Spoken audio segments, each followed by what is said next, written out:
Hi, Tony Vaughan here. You're very welcome to the Buoyancy Sublime State routine. So the idea behind the Sublime State routine is to help you get into that flow state as quickly as possible, to maintain it, and also to get back up there again if you happen to cut it off by getting into the self-referencing prefrontal cortex. Okay? It's also about getting into the subtleties of focusing on the process of achieving your goals in terms of your activities, events and challenges. Ideally, you would do this routine in the mornings to set yourself up for the day. You would do it in between ultradian rhythms where you break a day up to 90-minute periods. You would also do it before you feel fatigued or overwhelmed over the course of the day, and also could do it in advance or in preparation for flow practicing activities, which we'll talk about later on. Okay, so let's give it a go. So first thing we need to do is get into a calm state of awareness by doing some heart focused breathing. This will slow down the brain waves, get you into that nice alpha brainwave range, and also slow down the heart rate. You'll also get a whole body intelligence, whole body coherence, and a whole body energetic efficiency as a result. So just put your hand on your chest, bring all your awareness to your hand resting in your chest to get you out of your headspace. And we breathe in through our nose for 5 and out through your mouth for 5.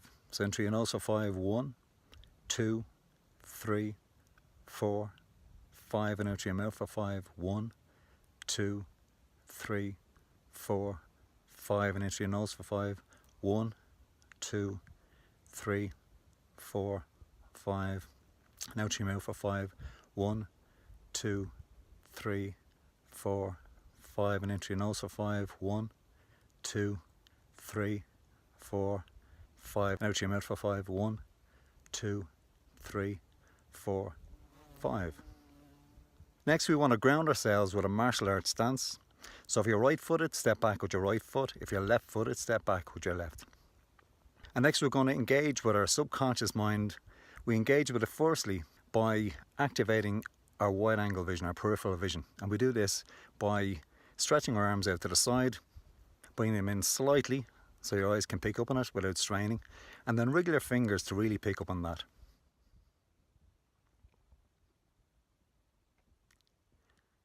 And secondly, we will relax our jaw and relax our tongue. By relaxing our jaw and relaxing our tongue, we de-stress ourselves, and it also triggers the subconscious mind. And this gets us out of this prefrontal cortex, this self-referencing prefrontal cortex. Next, we want to engage with our center point, or our source of energy, our energy reservoir. And this is 3 finger widths below our navel and 3 finger widths back. We do this because we want to get used of utilizing this energy in motion. So martial artists would use this quite regularly. So they would normally function from a very relaxed, fluid, effortless state, and they would take their energy from this center point and transmit it through the body, like transmitting through gears and so forth. So to get used to that, we want to visualize energy coming from the center point. So it's just an awareness of the center point. We don't think about it, and we don't tense up that center point. We just visualize energy coming from that center point up through our body, out along our arms, out through our fingertips, like water flowing out through the nozzle of a hose. This in Japan is called extending ki, or extending energy. It's a very efficient way of using energy. So we just want to get used to utilizing that over the course of our day. Next, we want to prepare ourselves to blend with the energy of the activities, events or challenges over the next period. And we do this by visualizing being in a stream and being carried by the current of that stream, feeling it pushing at our back and not offering any resistance, just going with the flow of it, and all that resultant energy coming through your center point. Okay, you're harnessing the power of that stream, and we get used to utilizing that in motion. So it's like transmitting power from that energy source out through your limbs and your muscles. Okay. Next, we want to engage with the biochemistry in terms of the neurotransmitters and the hormones in our body. Now at this point, by doing the routine up to this stage, we should get a release of dopamine, which, as you know from earlier videos, is the trigger for the flow state. It opens the floodgates for more dopamine release, and it's self-perpetuating. Okay. We also want to get a release of endorphins, and the easiest way to activate this is to wear a warm, natural smile during this routine. The warm, natural smile will trigger the release of endorphins, which will give us a sense of pleasure and also give a certain amount of pain relief. And it's ideal for any physical challenges, whether it be the end of a race or a challenging period, physical period over the course of your day, and it gives you that little bit of pain relief to help you grin and bear it, as they say, to get through the challenge. Okay? So next we want to return that energy back to our center point by bringing our arms down to our navel. And then we place our right hand over our left hand, and we utilize a Jinsen Jitsu move, which is thousands of years old and used to harmonize the body, to balance the body basically. So to achieve this, we place our right hand over our left in terms of the four fingers of our right hand. Place them on top of the palm of your left hand. Place the thumb of your right hand on the underside of the palm of your left. And this is just a loose contact, and you want to basically pick up on the pulse of your left palm. And this balances the body. So while we're doing that, we want to focus on the 5 principles of Budo, the way of the warrior. And the reason we do this is it really helps us to focus on the subtleties of the flow state and the subtleties of focusing on the process of achieving your goals, not the unnecessary interferences and distractions. So the first of the 5 principles of Budo is Mushin, beginner's mind. And this is where we see things as if we're seeing them for the first time. Perceiving things directly without referencing or going into that prefrontal cortex, that self-referencing part of the brain. And research tells us that this conscious mind, this self-referencing part of the prefrontal cortex, processes information at about 110 bits of information per second on a good day.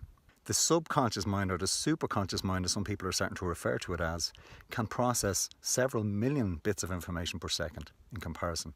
So this is like a calculator in comparison to a supercomputer in terms of your subconscious or your superconscious. Okay? If you ever notice yourself commenting, judging, latching, labeling, striving, processing what you're seeing around you through this prefrontal cortex, this self-referencing part of the brain, just note to self, calculating. And this will help you see your mind quiet the more you do it, okay? So it's calculating in the sense of it's limited, like a calculator, and also calculating in the sense of strategies of the ego mind, okay? What's in it for me? Self-referencing, okay? Which cuts off the flow every time. So Mushin, beginner's mind, see things as if you're perceiving them for the first time, okay? Secondly is Sanshin, which is focusing on the process of achieving your goals, not the unnecessary interferences and distractions. You'll remember this from the earlier videos. And how we utilize this is we visualize with clear mental imagery what we need to achieve over the course of our day, over the course of the next ultradian rhythm, or the next activity, event or challenge, or the next flow practicing activity. We visualize with clear mental imagery as if it's already happened, like watching a replay. This is very, very important. We need to see it in the past as if it's already happened. We fearlessly expect to achieve this, and then we detach from the outcome. We accept it, good, bad or indifferent. We detach from how we will feel or be perceived, if it goes well or not, and we detach from any doubts or negativity.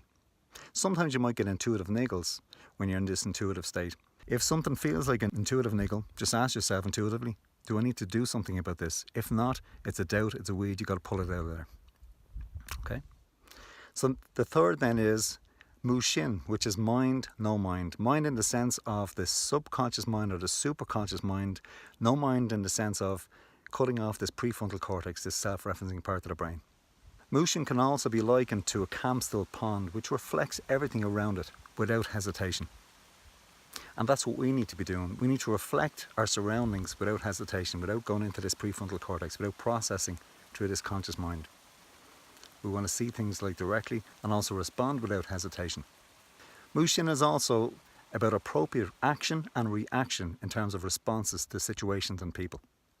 When you drop a pebble into a calm, still pond, it'll ripple out, but then return back to its calm, still state, without adding any force, agitation or turbulence. And that's what we need to be doing in terms of situations and people, is to not overreact in terms of getting overexcited if things are going well or getting agitated if things are going bad.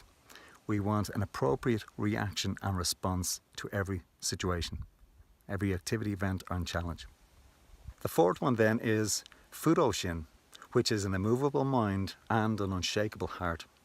An immovable mind in the sense, a mind that cannot be taken by anger, fear, regret, jealousy, desire, all strategies of the self-referencing prefrontal cortex that cuts off the flow every time. and an unshakable heart is even when we're challenged, we maintain our integrity at all costs. We take guidance from our inner compass, our center point, which is where we're firmly rooted to our intuition. So next up then is the final state of Budo, which is Sanshin, the pure state. In Japan, they liken it to making a sword, where they forge the metals to very high temperatures and they hammer out the impurities, and they repeat this process over and over again. And this is what we need to be doing ourselves, is by repeating this process, we're hammering out the impurities. So we're following our inner guidance system, doing the right thing at the right time, focusing on the process and flowing with the activity, event or challenge. So now you're ready for your day, you're ready for the activities, events and challenges during your next ultradian rhythm, or you're ready now for any flow practicing activities. So let's look at flow practicing activities for a second. So a flow practicing activity is an activity that we would use to help us to practice getting into the flow state very quickly, to maintain it, and also if we happen to cut it off by getting in our own way, we can get back into the flow state quite quickly. It also helps us to focus on the process of what we need to achieve, not the unnecessary interferences and distractions. Okay? So golf would be a very good example, as long as you're not precious about the game. If you're precious about your flow practicing activity, by being precious about it is a distraction in itself. Okay? So let's take golf. So before you would go to the golf course, or certainly before you tee off, you would want to go somewhere private and do the Sublime State routine. Get into a calm state of awareness, ready to drop into the flow state with some simple achievement triggers. You will have activated your subconscious mind and you're ready now to just visualize and focus on the process of each shot going around the course. So before you tee off, you would intuitively decide where you want the ball to land, focusing on the fairways and the greens, not the water hazards and the bunkers. As a great PGA golfer once said, when I'm in flow, I see the green beside the water hazard. When I'm not in flow, I see the water hazard beside the green. Okay? So it's about focusing on the right thing, not that you ignore the obstacles, but you intuitively decide where you want the ball to land. You certainly don't want to visualize it landing in the water hazards. So you visualize the ball landing on the green or on the fairway, fearlessly expect to achieve this, then detach from the outcome, accept it, good, bad or indifferent. If it's a good shot, don't get overexcited, that will cut off the flow. If it's a bad shot, don't get agitated, that also will cut off the flow. And detach from how you'll feel or be perceived if it goes well or not, because you don't activate this self-referencing prefrontal cortex. That will cut off the flow. And you want to detach from any doubts or negativity. Sometimes you might get an intuitive niggle, which is wind is picking up, a bit of a crosswind on this one, and you need to compensate for that. Okay, so you're taking corrective action. So basically you'll go around the golf course from hole to hole, focusing on the process of each shot. Not getting caught up in the scoreboard, not focusing on your competitor, and not focusing on the last time you played a game or thinking about the next hole. You're focusing on what you're doing in the moment. And you're getting out of your own way and allowing the honed skills and practice to flow through you at the right time. And timing is everything in flow. Okay? So it's all about not overreacting, acting appropriately and reacting appropriately, and going with the flow of the activity, event or challenge. And it's about learning lessons when things go wrong. When you land in the bunker, learn a lesson from it. Or if you go into the rough, learn a lesson from it. Some PGA golfers see this as an opportunity to shine, to really hone in their craft.